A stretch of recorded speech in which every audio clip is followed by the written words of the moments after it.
नमस्कार। आज के इस खास एक्सप्लेनर में हम एक ऐसे ऐतिहासिक इवेंट की बात करने वाले हैं जिसने सच में पूरी दुनिया का ध्यान अपनी ओर खींच लिया है। मई 2026 में भारत के प्रधानमंत्री ने 6 दिनों और 5 देशों का एक ऐसा जबरदस्त यूरोपीय दौरा किया जिसने ग्लोबल इकोनॉमी और टेक स्ट्रैटेजी की पूरी स्क्रिप्ट ही बदल कर रख दी है। जी हाँ, यह सिर्फ एक नॉर्मल कूटनीतिक यात्रा नहीं थी, बल्कि भविष्य की तकनीक, स्पेस एक्सप्लोरेशन और एक बहुत बड़ी आर्थिक साझेदारी की ओर एक लंबी छलांग थी। तो आइए सीधे इसमें डाइव इन करते हैं। अब आप सोच रहे होंगे कि आखिर एक 6 दिन के टूर ने दुनिया भर की टेक और स्पेस स्ट्रैटेजीज को कैसे बदल दिया। देखिए, इस कूटनीतिक मिशन के दांव बहुत ऊंचे थे। हम उन तकनीकों की बात कर रहे हैं जिन पर आने वाले पूरे दशक की नजरें टिकी हैं। चाहे वो दुनिया को चलाने वाले सेमीकंडक्टर चिप्स हों, अंतरिक्ष की असीम संभावनाएं हों, या फिर अर्थव्यवस्था को सुपरचार्ज करने वाला $100 बिलियन का ऐतिहासिक निवेश। इस यात्रा ने सचमुच विश्व मंच पर एक बिल्कुल नई चाल चली है। तो सबसे पहले आइए इस ऐतिहासिक नॉर्डिक दौरे के बैकग्राउंड को समझते हैं। अगर हम इतिहास के पन्नों को पलटे तो एक बहुत ही चौंकाने वाला फैक्ट सामने आता है। क्या आपको पता है कि 1983 के बाद से किसी भी भारतीय प्रधानमंत्री ने नॉर्वे का दौरा नहीं किया था? मतलब पूरे 43 सालों का एक बहुत बड़ा गैप। और इसी कूटनीतिक खामोशी को तोड़ते हुए जब मई 2026 में भारत के प्रधानमंत्री नरेंद्र मोदी ओस्लो पहुंचे तो वहां उनका जो भव्य स्वागत हुआ वो देखने लायक था। नॉर्वे के प्रधानमंत्री जोनास गेहर स्टोर ने उनका स्वागत किया और राजा हैराल्ड पंचम के साथ भी एक बेहद अहम मुलाकात हुई। ये दशकों पुरानी बर्फ पिघलने जैसा था। इस दौरे के कूटनैतिक वजन को समझने के लिए उन दुर्लभ शाही सम्मानों पर नजर डालना बहुत जरूरी है जो इस दौरान दिए गए। कूटनीति में अवार्ड सिर्फ मेडल्स नहीं होते, वो एक गहरा संदेश देते हैं। नॉर्वे और स्वीडन दोनों ने ही अपने सर्वोच्च नागरिक सम्मानों से भारत के प्रधानमंत्री को नवाजा। नॉर्वे में उन्हें the grand cross of the royal Norwegian order of merit मिला और स्वीडन ने उन्हें अपना royal order of Pola star प्रदान किया। एक ही यात्रा में 2 अलग-अलग यूरोपियन देशों से उनके सर्वोच्च शाही सम्मान प्राप्त करना सच में एक बहुत रेयर घटना है। ये आपसी विश्वास और भारत के बढ़ते वैश्विक कद का एकदम सीधा सबूत है। और यहाँ एक छोटा सा लेकिन बहुत पावरफुल नंबर है, 32।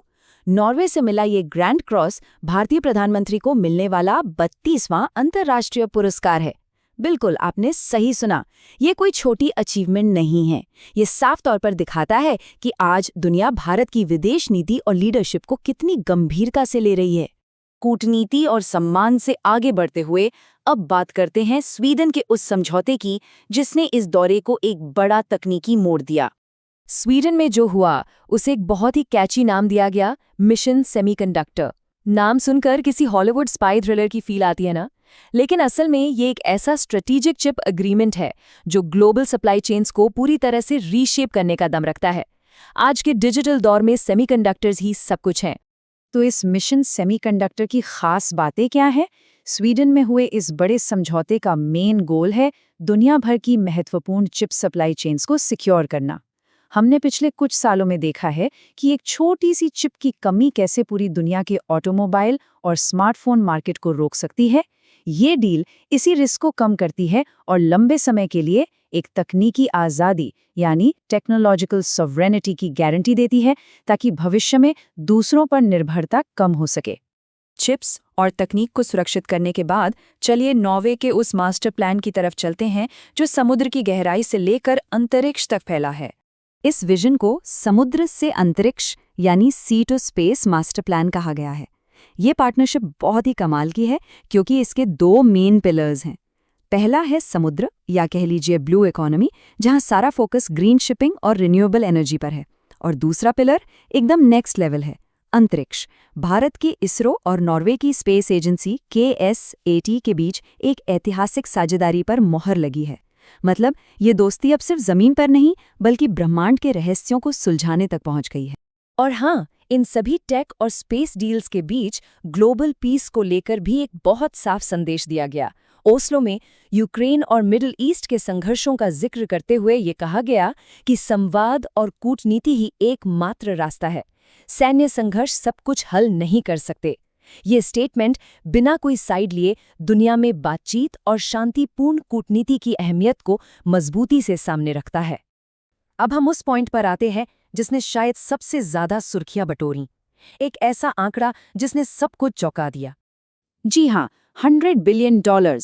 इस दौरे के दौरान यूरोप द्वारा भारत में पूरे $100 बिलियन के विशाल निवेश की घोषणा की गई। जरा सोचिए, ये कितना बड़ा अमाउंट है।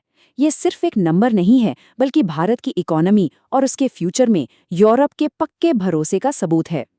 ये इन्वेस्टमेंट सीधा सीधा नई नौकरियां, बेहतर इंफ्रास्ट्रक्चर और टेक्नोलॉजी में एक बड़ा गेम चेंजर साबित होने वाला है। तो अगर हम इन सभी अलग अलग डॉट्स को कनेक्ट करें तो हमें इस दौरे की असली अहमियत समझ आती है। स्वीडन का मिशन सेमीकंडक्टर, नॉर्वे का समुद्र से अंतरिक्ष मास्टर प्लान, $100 बिलियन का यूरोपीय निवेश और ग्रीन टेक पर फोकस, ये सब कोई रैंडम एग्रीमेंट्स नहीं हैं। ये सब मिलकर फ्यूचर के लिए एक बहुत ही मजबूत आर्थिक और रणनीतिक शील्ड तैयार करते हैं। और यही सब चीजें मिलकर एक नए रणनीतिक युग, एक नए एरा की शुरुआत करती हैं। अब इस पूरे एक्सप्लेनर का सबसे बड़ा सवाल आपके सामने है। जब भविष्य की चिप्स सुरक्षित है, स्पेस के नए दरवाजे खुल चुके हैं और $100 बिलियन का निवेश पक्का हो चुका है, तो ये नॉर्डिक साझेदारी ग्लोबल पावर बैलेंस को कैसे बदलेगी? क्या दुनिया की कूटनीति में एक नया शिफ्ट आ रहा है? ये वाकई में सोचने वाली बात है, जिस पर दुनिया भर के एक्सपर्ट्स की नजरें बनी हुई हैं। तो आज के इस एक्सप्लेनर में बस इतना ही। उम्मीद है आपको इस ऐतिहासिक नॉर्डिक दौरे की इन डेप्थ डिटेल्स और इसका असली इम्पैक्ट समझ आया होगा। ऐसे ही फास्ट पेस्ड, फैक्चुअल और high impact global news analysis के लिए चैनल को फॉलो और सब्सक्राइब करना ना भूलें।